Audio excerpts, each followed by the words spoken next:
Hello मेरे प्यारे भाई बहनों, कैसे हैं आप सभी। मैं करता हूँ सभी बहुत ही अच्छी और आप सभी तैयारी बहुत बेहतरीन चल रही होगी। तो आज की इस वीडियो में लेके आ चुके हैं क्लास 12 फिजिक्स का चैप्टर नंबर 1 वैद्युत आवेश क्षेत्र से बहुत ही ज़्यादा इंपॉर्टेंट टॉपिक जो कि आपका होने वाला है गॉस की प्रमेय। आज के इस वीडियो में आपको डिटेल में बताऊँ गॉस की प्रमेय होती क्या है, गॉस की प्रमेय का निगमन कैसे किया जाता है। क्योंकि बच्चे बहुत ज़्यादा डरते हैं कि गॉस की प्रमेय भैया बहुत बड़ी होती है, हमको समझ में नहीं आती है।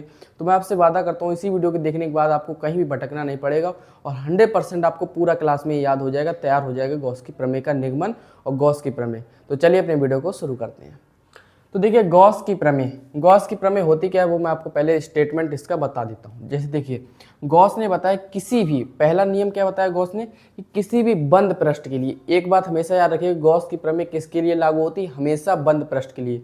खुले पृष्ठ के लिए गॉस की प्रमेय कभी लागू नहीं होगी, याद रखिएगा, ठीक है। तो गॉस ने बताया किसी भी बंद पृष्ठ, आप कोई भी बंद पृष्ठ ले लीजिए, जैसे ऐसा मैंने ले लिया, कैसा भी ले लीजिए, सीधा हो उल्टा हो कैसा भी हो, चाहे ऐसा हो चाहे गोलाकार हो, कैसा भी आप बंद पृष्ठ ले लीजिए, लेकिन होना क्या चाहिए, कंडीशन क्या है, बंद पृष्ठ होना चाहिए, ठीक है। तो उसी के अनुसार एक बंद पृष्ठ मैं ले रहा हूँ। देखिए यहाँ पे मैं गोलाकार ले रहा हूँ, ठीक है। यहाँ पे हमने ये गोलाकार एक बंद पृष्ठ ले लिया है। तो उन्होंने क्या बताया कि किसी भी बंद पृष्ठ में उपस्थित चालक होगा तो उसमें आवेश हो जाएगा जब धारा प्रवाहित करेंगे।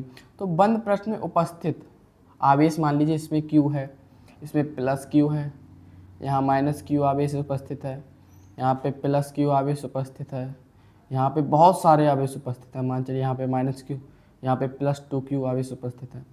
तो उन्होंने बताया कि देखिए आवेश के कारण क्या होता है, यहाँ पे वैद्युत बल रेखाएं भी उत्पन्न होगी, इसके केंद्र से होंगी कि नहीं बताइए, वैद्युत बल रेखाएं उत्पन्न होंगी। तो वैद्युत बल रेखाओं की संख्या क्या होती है, वैद्युत फ्लक्स होता है कि नहीं बताइए, यही होता है, ठीक है। तो देखिए उन्होंने क्या बताया कि किसी भी बंद पृष्ठ से, देखिए इसमें आवेश प्रवाहित हो रहा है, आवेश इसमें संचित है, धारा प्रवाहित हो रही है, तो इसमें फ्लक्स उत्पन्न होगा कि नहीं होगा। तो फ्लक्स उत्पन्न होगा, तो उन्होंने कहा कि किसी बंद पृष्ठ से होकर गुजरने वाला वैद्युत फ्लक्स, इससे गुजरने वाला वैद्युत फ्लक्स इससे गुजरेगा इसके, ठीक है, इससे गुजरने वाला वैद्युत फ्लक्स ये क्यू से गुजर रहा है आवेश से, तो इस आवेश का 1/ε0 गुना होता है, ठीक है। तो गॉस ने क्या बताया, किसी भी बंद पृष्ठ से होकर गुजरने वाला वैद्युत फ्लक्स पृष्ठ में उपस्थित कुल आवेश का क्या होता है, 1/ε0 गुना होता है। एक बार और समझ लीजिए, ये बंद पृष्ठ है, बंद पृष्ठ से होकर वैद्युत फ्लक्स गुजर रहा है, तो उन्होंने बताया किसी भी बंद पृष्ठ में होकर गुजरने वाला वैद्युत फ्लक्स पृष्ठ में उपस्थित कुल आवेश का 1/ε0 गुना होता है। देखिए एक बार यही स्टेटमेंट मैंने क्या लिखा है यहाँ पे, देखिए किसी भी बंद पृष्ठ से होकर गुजरने वाला कुल वैद्युत फ्लक्स पृष्ठ में उपस्थित कुल आवेश का 1/ε0 गुना होता है। कुछ भी मैंने आपको याद रटाया नहीं, ठीक है, एक एक मैंने डिटेल में आपको समझाया क्या होता है, ठीक है। तो देखिए मान के चलिए इसमें मैंने आपको बताया प्लस Q माइनस Q आवेश है, -2Q आवेश है, तो मैं मान के चल रहा हूँ केवल इसमें Q आवेश उपस्थित है, कुछ भी मान सकते हैं हम, ठीक है। ये तो नहीं कहा कि आप 5 कूलाम रखिए आवेश, या 6 कूलाम रखिए, या Q रखिए, या 10 Q रखिए, ये तो नहीं कहा, हम तो फ्री है, कितने भी रख सकते। तो मैंने मान के चला यहाँ पे Q आवेश स्थित है, ठीक है। तो देखिए कुल आवेश के लिए लगाते हैं सिग्मा Q/ε0, मान के न्यूमेरिकल भी आता है इस पर, जैसे किसी बंद पृष्ठ में -Q आवेश उपस्थित है, -2Q + 2Q, तो बताइए पृष्ठ से होकर गुजरने वाला कुल वैद्युत फ्लक्स, तो कुल वैद्युत फ्लक्स सिग्मा Q, मतलब इन आवेश को सभी को जोड़ देना है, तो फिर उसे ε0 से भाग कर देंगे तो आपका आंसर आ जाएगा। हम मान चले इसमें केवल Q आवेश उपस्थित है, तो Q आवेश के लिए हम क्या लगाते हैं, σ/ε0, Q/ε0, ठीक है। ये लगाते हैं φe, फाई क्या है, फाई क्या बताइए, वैद्युत फ्लक्स है, ठीक है। वैद्युत के लिए ई लगाते हैं, इलेक्ट्रिकल फ्लक्स होता है इसलिए, ठीक है, सिग्मा Q/ε0। इतना बात समझ गए क्या होता है गॉस की प्रमेय, मैंने आपको डिटेल में बता दिया गॉस की प्रमेय होती क्या है। ये फॉर्मूला आपको याद रखना है, यही फॉर्मूले को हमको निगमन करना है, इसी फॉर्मूले को हमको प्रूफ करना है कि गॉस के प्रमेय का फॉर्मूला को आपको प्रूफ करना है, ठीक है। तो चलिए हम इसको प्रूफ करते हैं। तो देखिए हम इसको क्या करेंगे, जैसे कई टीचर कराते हैं, बहुत लॉन्ग मेथड कराते हैं, तो मैं आपको शॉर्ट मेथड बताऊंगा, एकदम क्रिस्प मेथड में आपको बताऊंगा। देखिए कैसे बताऊं कि गॉस की प्रमेय केवल बंद पृष्ठ के लागू होती, तो मैं यहाँ पे गोली बंद पृष्ठ मान रहा हूँ, ठीक है। यहाँ से सेंटर इसका O है, ठीक है, यहाँ से ये रहा बिंदु इसका P, यहाँ पे P बिंदु मैंने मान लिया, ठीक है। इतना बात कोई दिक्कत नहीं होगी आपको। यहाँ पे सेंटर पे इस पर Q आवेश स्थित है मान के चलिए, ठीक है। यहाँ से त्रिज्या इसकी क्या होगी, R हो जाएगी, बताइए होगी कि नहीं, बिल्कुल सर बिल्कुल हो जाएगी भैया। तो देखिए यहाँ से मैंने आपको बताया इससे होकर गुजरने वाला विद्युत फ्लक्स निकालना है। मैंने आपको अपनी कई पिछली वीडियो में बता रखा है कि अगर आपको संपूर्ण के कारण निकालना है, संपूर्ण कार्य कितना हो रहा, तो आप छोटे से भाग के कारण निकाल लीजिए, फिर उसका समाकलन कर दीजिए तो बड़े भाग का आ जाएगा। तो वैसे हम छोटे से भाग के कारण यहाँ से निकाल रहे हैं।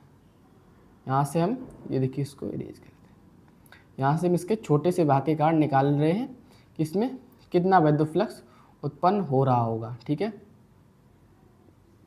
आगे बढ़ा दीजिए यहाँ से बिंदु P तक। ठीक है, यहाँ से देखिए इसके छोटे से भाग के कारण हम निकाल रहे हैं कितना बिंदु फ्लक्स उत्पन्न होगा, ये इस छोटे से भाग के कारण, याद रखिएगा। ठीक है, अब इस छोटे से भाग के कारण देखिए किसी भी भाग के क्षेत्रफल क्या होता है, क्षेत्रफल सदिश। क्षेत्रफल सदिश क्या होता है, किसी भी पृष्ठ के लंबवत होता है। जैसे इस गोले का, इस बोर्ड का हम बताऊँ आपका क्षेत्रफल सदिश क्या होगा, इस तरीके आपकी ओर होगा लंबवत, उसी तरीके से इसका लंबवत होगा क्षेत्रफल सदिश इस तरीके से डी ए सदिश। समझ में आ रहा है ना मेरे भाई? समझ में आ रहा है तो वीडियो को लाइक कर दीजिए। देखिए डी ए क्षेत्रफल सदिश हो गया, तो यहाँ से क्षेत्रफल सदिश के कारण यहाँ पे विद्युत क्षेत्र भी उत्पन्न हो जाएगा इसी दिशा में। ठीक है, इतना बात आप समझ गए क्या होता है, मैंने आपको डिटेल में बता दिया। माना करके जरूर लिखना है, माना बहुत ही ज़्यादा जरूरी होता है। माना एक आर्क त्रिज्या का गोली चालक माना याद रखिएगा, गोली चालक जिसमें Q आवेश उपस्थित है, अतः ओ केंद्र O से R दूरी पर गोली चालक के कारण उत्पन्न विद्युत क्षेत्र की तीव्रता। गोली चालक के कारण उत्पन्न विद्युत क्षेत्र की तीव्रता का फॉर्मूला क्या होता है, जल्दी से बताइए। तो क्या होता है बताइए, E equal 1/4 pi epsilon not Q upon R square, यही होता है ना दूरी का स्क्वायर। तो यहाँ से ये आपका हो गया। ठीक है, इतना बात आप जानते हैं। गोली चालक के कारण उत्पन्न विद्युत क्षेत्र की तीव्रता क्या होती है, बहुत ही इंपॉर्टेंट फॉर्मूला है। ठीक है, न्यूमेरिकल भी आते हैं इस पर। तो ये हो गया, अब उसको ये हमारा हो गया। देखिए क्योंकि हमने ये क्यों निकाला, ध्यान से समझिएगा। विद्युत फ्लक्स क्या होता है, फाई ई इक्वल टू ई ए होता है, ई ए कॉस थीटा। तो देखिए हमारे पास ई नहीं है, ई हमको नहीं पता है, ए क्षेत्रफल होता है वो तो कांस्टेंट ही होगा। ई नहीं पता तो हमने यहाँ से ई निकाल लिया। अब यहाँ से क्षेत्रफल निकाल, अब यहाँ से फ्लक्स निकाल लेंगे। पहले क्या निकालें, छोटे से भाग के कारण निकालेंगे फ्लक्स। लिखेंगे अतः सूक्ष्म भाग से होकर गुजरने वाला वाला विद्युत फ्लक्स। ध्यान से समझिए, अभी नोट मत कीजिए। विद्युत फ्लक्स, ठीक है, विद्युत फ्लक्स क्या होता है, डी फाई, छोटे से भाग के लिए डी लगाते हैं हमेशा, याद रखिएगा, मैंने आपको बता रखा है अपनी कई वीडियो में। E D A cos theta. ठीक है, डी ए क्या क्षेत्रफल है, जिसको डी अगर इस पर वेक्टर लगा तो क्षेत्रफल सदिश हो जाएगा। ये आपका हो गया। ठीक है, ये आपका क्षेत्रफल समीकरण 2 मान लीजिए इसको। यहाँ से हम चाहें तो ई की वैल्यू भी रख सकते हैं साथ ही में, लेकिन अभी हम नहीं रख रहे। तो छोटे से भाग के कारण आ गया, हमको चाहिए क्या, बड़े से भाग के कारण। तो निकालेंगे अतः संपूर्ण के कारण, या अतः संपूर्ण बोलिए चालक से होकर गुजरने वाला विद्युत फ्लक्स। संपूर्ण भाग के कारण गुजरने वाला विद्युत फ्लक्स क्या करेंगे, इसका समाकलन कर देंगे। ठीक है, इसका क्या कर देंगे, समाकलन कर देंगे। फाई ई इक्वल टू क्या हो जाएगा, डी फाई का समाकलन कर देंगे। यहाँ पे वैल्यू रख दीजिए, डी फाई की वैल्यू क्या है, ये रही। ई तो कांस्टेंट ही है आपका, डी ए कॉस थीटा। देखिए यहाँ पे चाहो तो देखिए एक स्टेप और हम यहाँ से बढ़ सकते हैं, क्योंकि देखिए यहाँ पे थीटा क्या बन रहा है, क्षेत्रफल सदिश और विद्युत क्षेत्र की तीव्रता के मध्य का कोण होता है। थीटा क्या है, यहाँ पे दोनों पैरेलल हैं, समांतर एक दूसरे, तो थीटा क्या है, 0 डिग्री। तो यहाँ से कॉस 0 की वैल्यू क्या आ जाएगी, क्योंकि थीटा 0 डिग्री, तो डी फाई ई की क्या आ जाएगी, ई डी ए। ठीक है, ये आपका आएगा समीकरण 2। ठीक है, कॉस 0 डिग्री वैल्यू 1 होती है। ठीक है, वही हमने रख दिया ई डी ए। ठीक है, ये वैल्यू रख दी हमने ई डी ए उठा के। आप देखिए कहाँ से रखे हमने, इसको लिख भी दीजिए, थोड़ा क्लियर हो जाएगा एग्जामिनर को। समीकरण 2 से हमने ये वैल्यू का प्रयोग किया है। अब देखिए समीकरण 1 का प्रयोग करेंगे, किसका, क्षेत्रफल विद्युत क्षेत्र की तीव्रता का मान रखेंगे समीकरण 1 से। समीकरण 1 से रखिए, देखिए 1 से, यहाँ 2 से। ठीक है, तो रखिए value phi E equal, E की वैल्यू क्या है, ये रही 1/4 pi epsilon naught Q upon R square into D ए।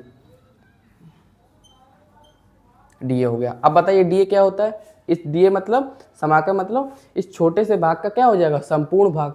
संपूर्ण भाग क्या होता है? इसका क्षेत्रफल। संपूर्ण भाग का क्षेत्रफल क्या होता है गोले का? 4πr²। तो यहाँ पे रख दीजिए,